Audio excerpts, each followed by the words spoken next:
Ngasi July gitang kuntra matoy ing 2013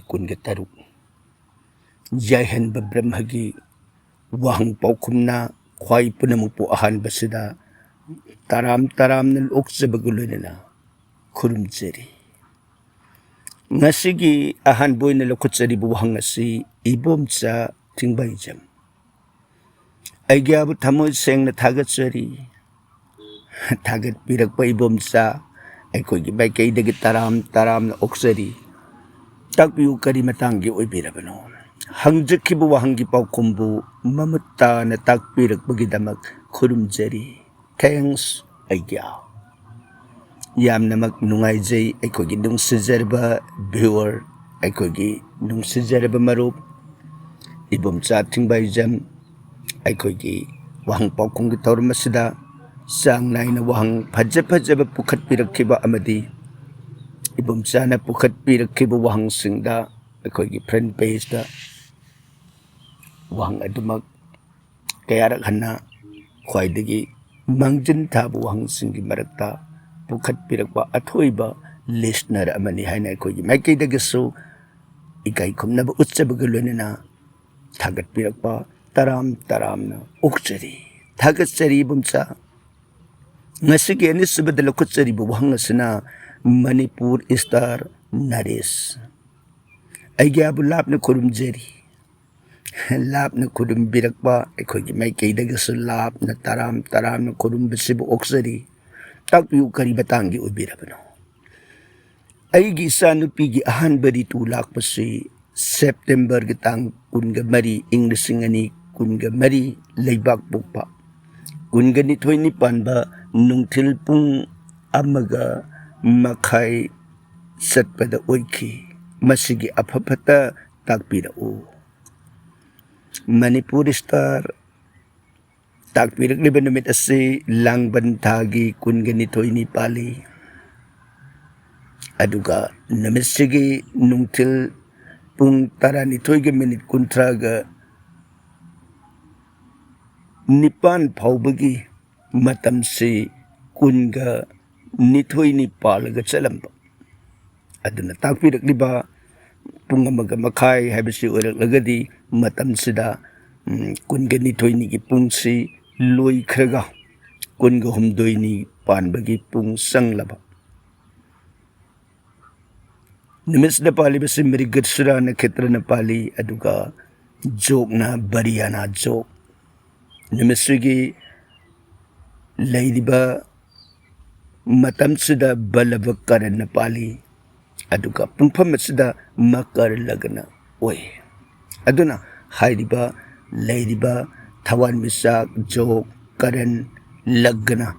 namit taban po na makasigi apun bo ini yung pumatamda dos makal ahong kumba so ihabiduni aduna dos makal ahum sokpa sige kung na ba partikarda ceng sanbi sini angang ba thoiding tao hay di ba sing nasi anganggi mapog namita natraga na anganggi kada sa salalak pamatam hay di tulak pamatam madugi kukluban namit aduta amuk tang hay di ba polam sing nasi siri hadi mandirda nung sina tajana ay adugumba oy keben mit taban jok karan na ketra lagana na singba da thok tiba phol phatta ba singa dudigi ngak piyu kuk piyu haidana nung sina amutang khurumbiyu aphabo oy geni haibu wapam se jyotish shastra na thambirami thagat sari Manipur Star matang da lakut sari basi Basasmati mayun Gauri Devi tagpiyu Gauri Hare Krishna ayya kurumjeri Hare Krishna ko may kay dagi Gauri bu taram-taram na uksa bagulay na Gauri gi manggola siribat siribawa na matam supagawin na pinabibo uy shanu haidana Gauri Devi gi mapamta tamjari tagatsari tayo narak mga sige maris na badalokot sa dibasuna tampa manis sarma tagpiyo ay gya kari matangi uy birabano Hare Krishna ay gya bu kurumjari Hare Krishna ko may kay dagi kurum bilang pataram-taram na uksari. Handagti ay gitula si pampisi mana pungna phajana hawi masibu afabu oigadra haibiyu agyabu thakachari tampamani yumda thariba tulasi pambina mana pungna makalamna phajana hauba haibasi khwaidagi phaba khudaba mani yamna phai thakachari tainarakpa ngasigi mga subada muglokhutsari basna Promila Arambam ahan baday gya pabungbu kurumjari kurumbirakpa koigi maikay dagasu taram na oksari tagpiyu Promila karimatangi uibirabano aigi sa nupasi tang mga tha ama English ngani taraga taruk ayuki pung tara minit kun ganipan satpada Imphal da puki mahaki punsigi afabata tagpiyu mahi masingi maramdasu kurumjari Promila tagpirak libesagi poki bapungpam numit taban masina maram oidana angang asi minalagna oy rasi na tula rasi oy angang asi garagi dasa yamna pang daba matam oiri Brihaspatida Rahu na dasa piri masi lakadori batang taraga mari tha taraga mathoy Englishing ani kun ga nipan gi nongalam dai pung mari ga minit tara taret phawgi matam masi dasa si leigani masi gi partikar khare tawbi hoba pai aduga magi punsigi kongpamda garagi naketragi leidiba mayam masigi supna yengakpa matamda afabagi sang asi khara sayetnana leiba haibatai aduna masisu magi yetnariba garasing asitigi koksanaba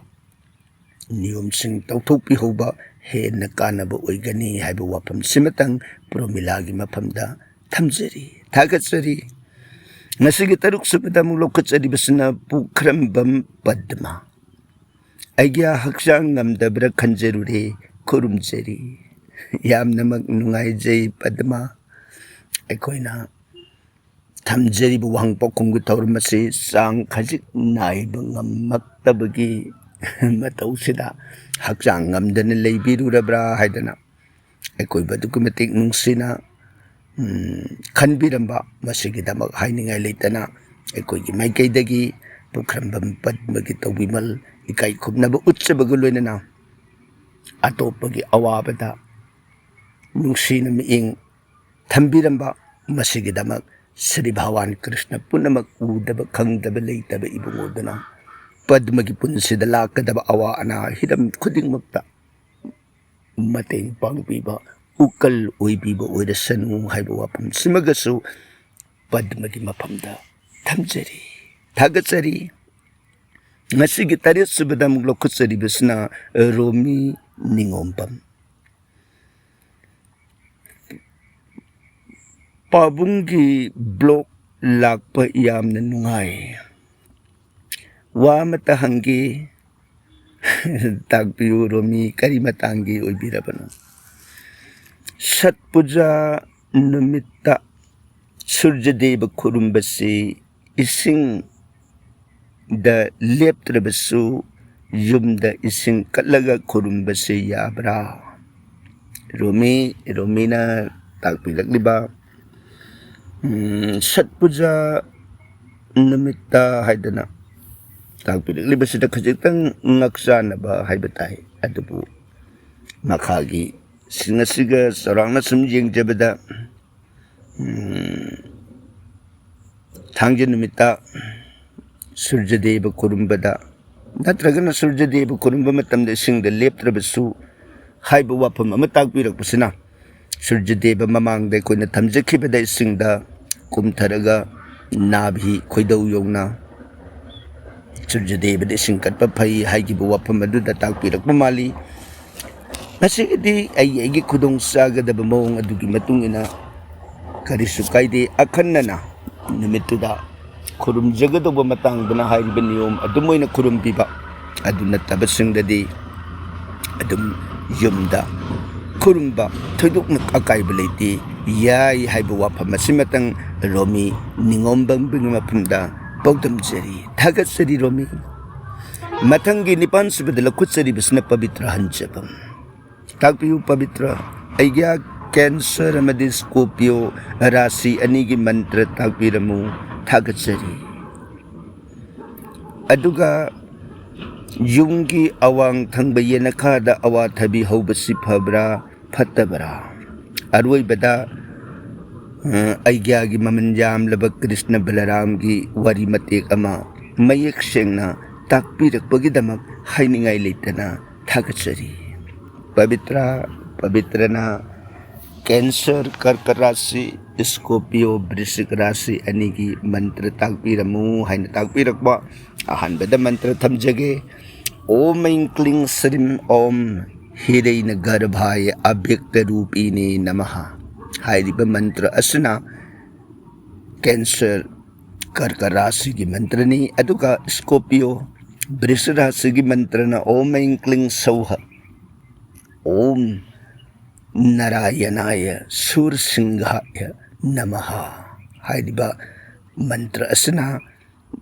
Scorpio वृश्चिक राशि की मंत्रनी अदुगा मखता बिरकलिबा अवांग थंग येनखादा वाथबी हौबगी वाफम पुखत बिरकलिबसिगिदी हाइरिबा वाथबीबु ओइरो नत्रगना तोप पाम्बीबु ओइरो मागी मरा अदुना युमदा संगदब मोंग ओइरगदी अफबु ओइदे युमदा संग ओइदब ओइरगदी थोदोपा अकाइबा लेरोय अदुगा अरोइबदा ताकपिरकलिबा कृष्ण बलराम की वारी मतेक अमा ताबदा नुंगाइबी हाइन फोंदोकपिरकपा मसिगिदमक अखोगी माइकैदगसु पवित्र की नुंगाइबदा सरुक याजरी थागचरी ताइनरकपदा ngasiगी मापन सुबु ओइना मुग लखुचरिबसिना कृपा मई नोंगाइथे ताकपियु कृपा मई हरे कृष्ण खुरुम जरी ग्याबु हरे कृष्ण खुरुम बिरक तराम तराम ओक्सरी वास्तु मंत्र से करंब मतम द सोनजगदगी अमुक्त ताकपियु कृपा मई वास्तु मंत्र सोनबगी वाफम असिदि नोमगी त्रिसंध्या अंगनबा अयु निमिजुंगबा निमिदांग मतम अहुमसिदा अदुमक सोनजबे याय मसि नत्रगना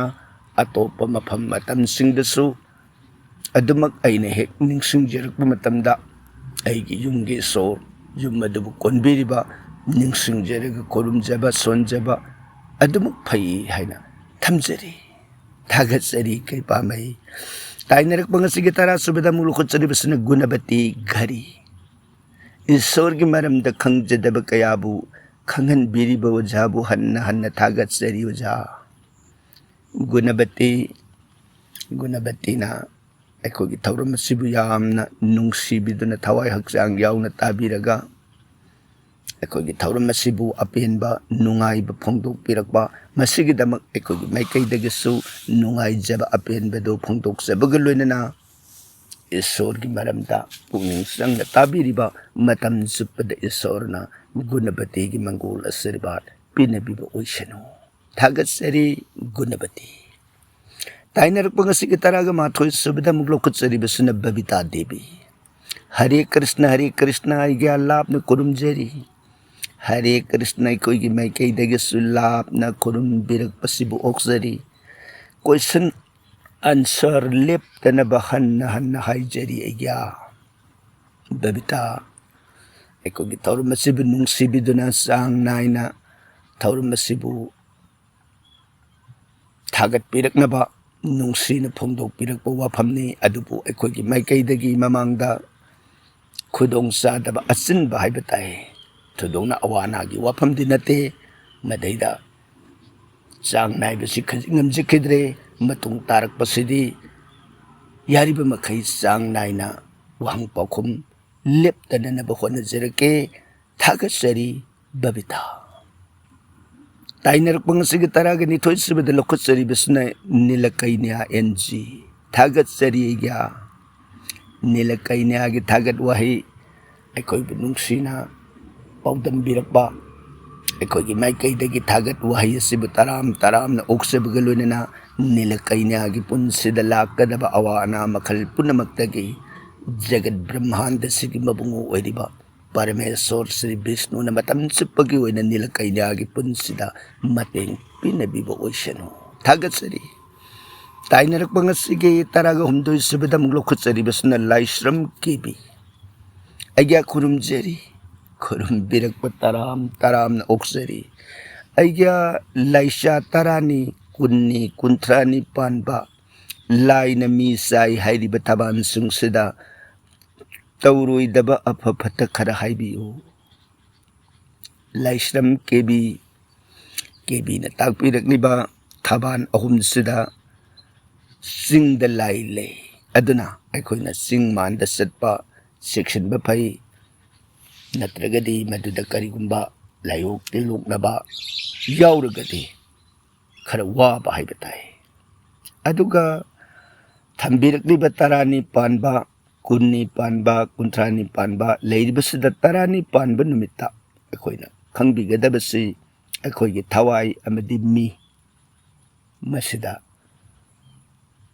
नियम खर थोई अदुना हाइरिबा तारानी पानबसिदा थावाइना पुक्ता लई मीना निंगदुदा लई अदुगा कुन्नी पानबा नुमित असिदना थावाइना खदांगदा अमदी लईगी लईखादा लई अदुगा Meena खौजेंगदा अमदी ngakli lusamda lei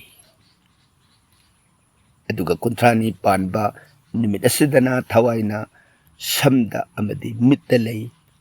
aduga mina khuningda amadi natonda sairungda lei aduna thamjikriba numit thaban sing asida thawaina leiba mapam mina leiba mapam asida kariguma asok apan hek yaur badu matam sangna ana laying bada waba adugumba awaba dasa sing oigali maramaduna taban sing asida hairiba mafam sing asi asok apan thokta nanaba adugi matik section na satsaba pai aduga taban sing tarani kunni panba ahum sigi manungda tarani ga kunni ga panba asida aikoina apok asat kurumba amadi lai harauba apabu oide kuntrani panbadi i khuding leitabana numit asibadi adumak yai haiba wafamsu shastra thambirami aduga mathakta panjakriba apopu kurumba lai harauba si nataba atai lai sing thaban ahum simakta loina kurumjaba yai haiba wafam simagasu makhatana laisram kebi gi mafamda pautam jari thagatsari tainarakpada ngasigi taraga mari subada muglokutsari bisna medha sarmi kui nangai jabani thagatsari ya yam lamak nungai jai imana koi gi thawr masibu nungsibiduna adugi mate khawrangna ngaibi haidana phongdo pirakpa ekoi gi maikai dagasu imana aikogi thawram masibu nungsibibagi damak matam suppada medha sarmi imagi punsida lakadaba awa ana ai makal khuding maktagi Parameswar Bhawan Sri Krishna gi daya kripana lepna raksha pinabiba oishanu haidana Bhavan gi soronda thawni jari thagatsari medha sarmi Tainar pengasigi taraga mga subada mulo kutsari basuna mandakini ayya bu haidingai leitana thagatsari koibu taram na nungsi na thagat pupongdo pirakpa mandakini gi thagat wahi oksabagalwenana takpiyu kari matanggi ubirapano isagi punsida soigadabadagi kanbibagi damak matungdaso punamak apabu oijerage ayya suna dayaktana mayamgi seba ngamba oihan binanaba bhawanda haijari kurumjari mandakini na akoigi thawram masibu tabiraba matungda akoina thawmjakriba hiram amabu kupna munna nungsina thawdang yabiraba matungda isagi punsida awana dagi kanbiri haina phongdokpirakpa punamak Sri Bhawana penbibagi khudamamani hain laujeraga aikoi busu nungsina taramna thagat pirakpa batam punamakta isor kaubiganu isor bunung sibiu dharma da pungning lepiu punamakta apaba mangol pinabiba oishanu थागत्सरी Mandakini ताइनरक पंगसिगी तरागा तरुक सुबदमु लोखुत्सरिबसना बोइनाव वाहेंगपम अग्या वहंग अमता हंगजेगी ताकपियु करी मतंगी ओइबिरबनो बोइनाव महाभारत याउरिब मिओइसिंग असि अकनब ngakta उइना तौइ असोनबसि थीबद फंगद्रे मसिबु कमदौरिबनो अग्या बोइनाव पुनमक असि मतमना लाक्लबदा अकनब लेते असोनब लेते हाइबदुनि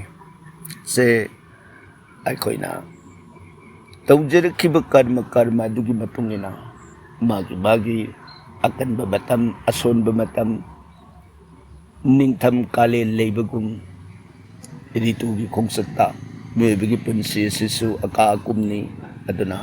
मागी मराइबक तमखिब दुगा इरोइनना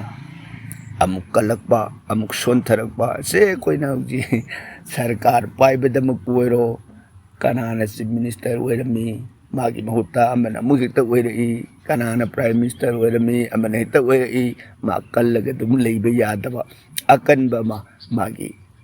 कर्म दुगी मतुंगिना मागी मतमदुना लाक्लबदा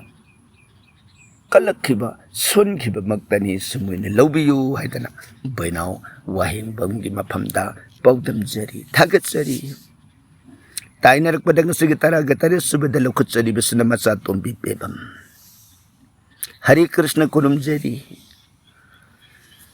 खुरुम बिरक बैखोगी माइकैदगी तराम ओक्सरी ताकपियु मचा तोंबी थौरम सिलेप्तना थागतपिरउ होय मचा तोंबी थौरम सिलेप्तना थागतसननबा यारिबा मखै होनजबनी माथक्तसु थमजखिबा करिगुंबदा असिल लफाई खुदोंग सादबा मवोंग अमा नत्रगा अमदा चांग नाइना थागतसबा ngamजखिद्रे मतुंग तारकपसिदी ngamननबा होनजगे हाइदना ईश्वरगी मफमदा खुरुमजरी अदुगा मखा ताबिरकलिबदा मचा तोंबिना कांग नुमित्ता प्रसाद लौरगा युम होंगजिनबगी अफफत्ता अमुक्ता ताकपिरउ मचा तोंबी वाफम असिगिदी करी हाइगनी फारे हाइबदुनी अखोइनसु निमित्सि मांगजौनना लौखत्सबा ngamजखिद्रे अदुगा इरोइनना कांगी वाफम अमा तोपना थमगा संगदोरिबा yum मदुगी थौबु ओइरिबा युमबु अदुगी नखेत्र अफबा अचंगबा संगदबा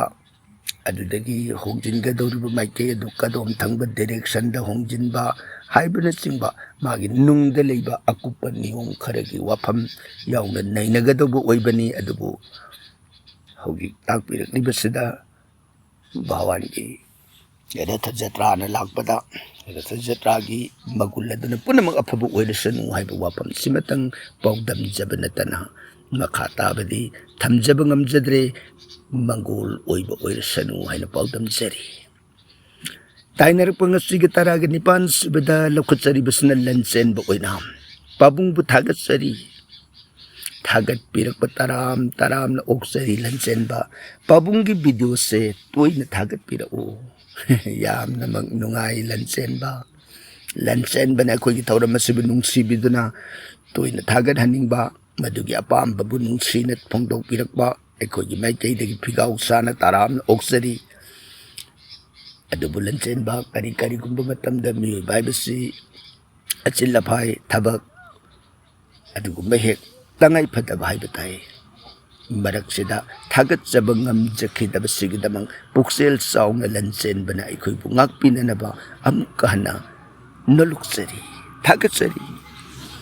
ताइनरकपदा ngasigi taraga mapan subada लौखुत्सरिबसि Ramavati माइमोम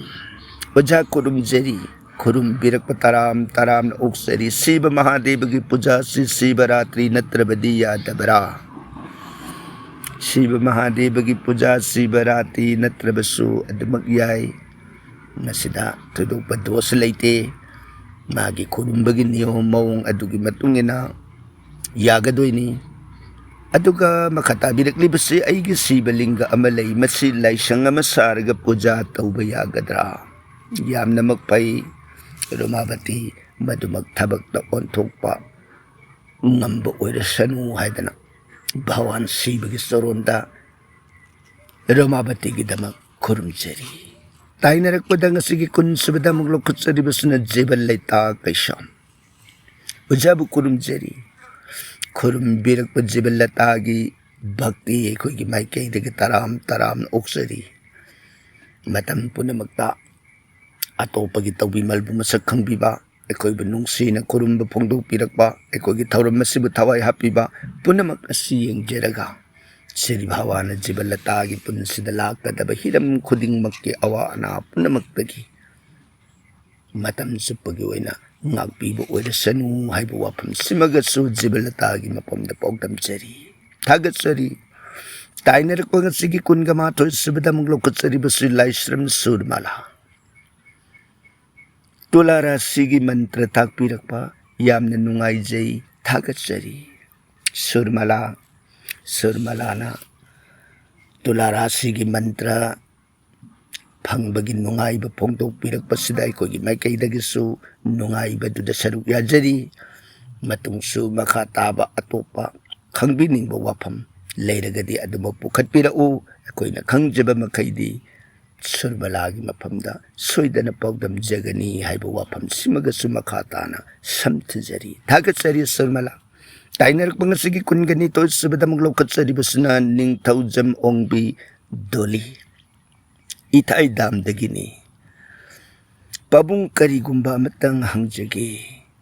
ताकबियु करी मतंगी ओइबिरबनो दोली अखोइगी लाइनिंग थौ मनाक लैसौ सौरए मसिबु करमन कोकथोक सामथोकदगे दोली न ताकबिरगलिबा मसि महुसाना उगी युमदा नत्रगना उवागी सरु लैमाई थोनबदा यौशन खिबदगी थौलुप यावे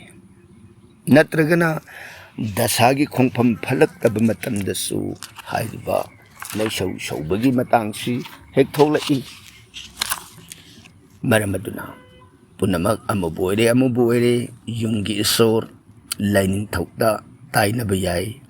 मदु याम फै नत्रे हाइरगना सरनामृत पंचामृत हाइबि याय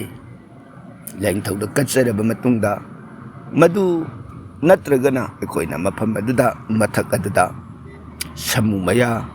अमदि सावंगी मतु थमलबसु लैसौवसे मतोम त मांगखिब याय हाइबगी तोंगान तोंगानबा लाइरिकसिंगी मोसिंग अदुम फोंदोकपिरमी मरमदुना हाइबसिंग असिगी मरक्तगी खुदोंग सागदबदु येंगागा पांगथोकपियु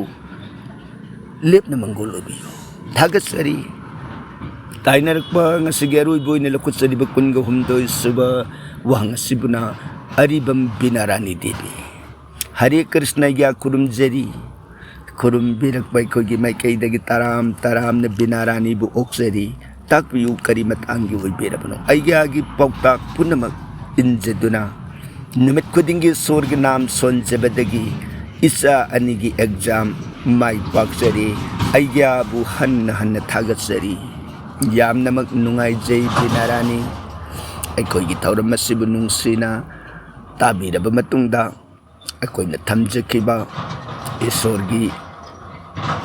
भक्तिगी लंबी अमदी सोनगदब लाइनिंग लाइसोन हाइबताई पुनमक अदुबु पुनिंग चंगना ताबिरग मदुबु ngakna चटपदगी इसागी पुनसिदा अफबु ओइरे हाइबु वाफमसि फोंदोकपिरकपगा लोइनना अखोइबसु नुंगसिना थागतपिरकबा पुनमक श्री भगवान खंगबिबु ओइसनु मतम सुप्पगी ओइना बिनारानी अमदी बिनारानी की सौ परिवार पुनमक्की मफमदा लाकदबा अवा इरै पुनमक्तगी भगवान की नाम नुंगसिना सोनजबा इबुंगोगी सोरोंदा थाजब थमलिबा मखैदी मतम सुप्पगी मंगोल पिनबिबु ओइरसनु हाइबु वाफम सिमगसु बिनारानी की मफमदा पौदमजरगा ngasiगidi wang पुखतपिरखिबा नुंगसिजरबा मरुपसिंग अमदी ताबिरिबा अखोइगी listener viewer नुंगसिरबा पुनमक्की मफमदा अरुइबु ओइना बिदाई लौजबगा लोइदना खुरुमजरी थागचरी।